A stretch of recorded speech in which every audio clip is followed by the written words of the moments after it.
కుచి తాత గారు నమస్కారం అండి. నమస్కారం అండి. ఎలా జరుగుతున్నాయి రంజాన్ స్పెషల్స్ మీ ఇంట్లో? పర్వాలేదండి.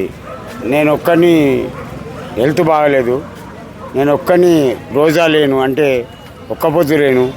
నా ఇంట్లో అందరు ఉంటారు, వాళ్ళ కోసం ఏమైనా చేస్తా. ఎందుకంటే నాకు చెస్ట్ పెయిన్, ఎప్పుడు టాబ్లెట్ వేసుకుంటా, ఎప్పుడు నీళ్ళు తాగుతానో తెలియదు. అందువల్ల ఉండి చెడగొట్టుకోవడం పాపం, అసలు లేకపోవడమే మంచిది. నెక్స్ట్ అంటే నీ అభిమానులు అందరూ మీ హోమ్ టూర్ చేయమని అడుగుతున్నారు. మీ ఇల్లు ఎలా ఉందో చూడాలని అనుకుంటున్నారు అందరూ.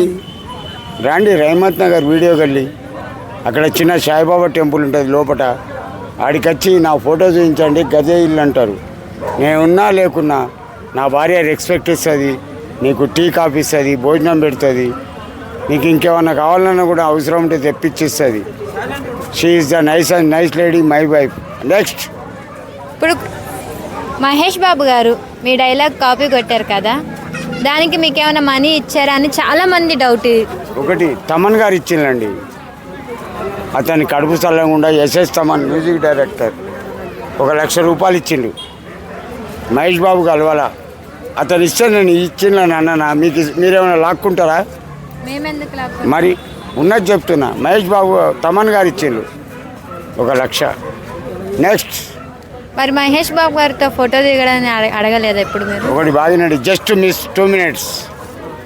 ప్రసాద్ ల్యాబ్లో అతని కారు అక్కడి నుంచి వెళ్ళిపోయింది. నేను ఇక్కడ కారు దిగిన, కారు వెళ్ళిపోయింది. లేకపోతే ఆ పాట మీద డ్యాన్స్ చేసేవాడిని, కుర్చీ తాత. అప్పటికి ఒక చరణం అయింది, ఆ తర్వాత ఇంకా 2 చరణాలు ఉండే. అతను అదే షూటింగ్కి పోతున్నాడు. Just miss, my bad luck. Okay, మరి మహేష్ బాబు గారు సరే, మనం మీ డైలాగ్ వల్ల పాట చాలా సూపర్ హిట్ అయింది. ఒక్కసారైనా మిమ్మల్ని కలుద్దామని చెప్పని ఎప్పుడు అనలేదా? ఒకటి బాగినండి, ఆ అబ్బాయికి ఇప్పుడు ఆయన ఎక్కడ స్విట్జర్లాండ్ ఉన్నాడు. ఒకటి బాగినాడమ్మా, ఉన్నవాడు ఉన్నవాడే, బీదవాడు బీదవాడే. నన్ను వాడుకున్న నోళ్ళు ఎవరు లేరమ్మా. ప్రతి ఒక్కరు, యాంకర్లు కానీ, సినిమా యాక్టర్లు కానీ, మీడియా కానీ, ఎనీథింగ్, అన్నీ ప్రతి ఒక్కరు నన్ను వాడుకున్నారు. కానీ నేను ఒక్కటే అంట, ఎవరిని శాపించా, బతకండి, కానీ నన్ను బ్లేమ్ చేయదు. బ్లేమ్ చేసిందనుకో కుర్చీ మడతా పెడతా.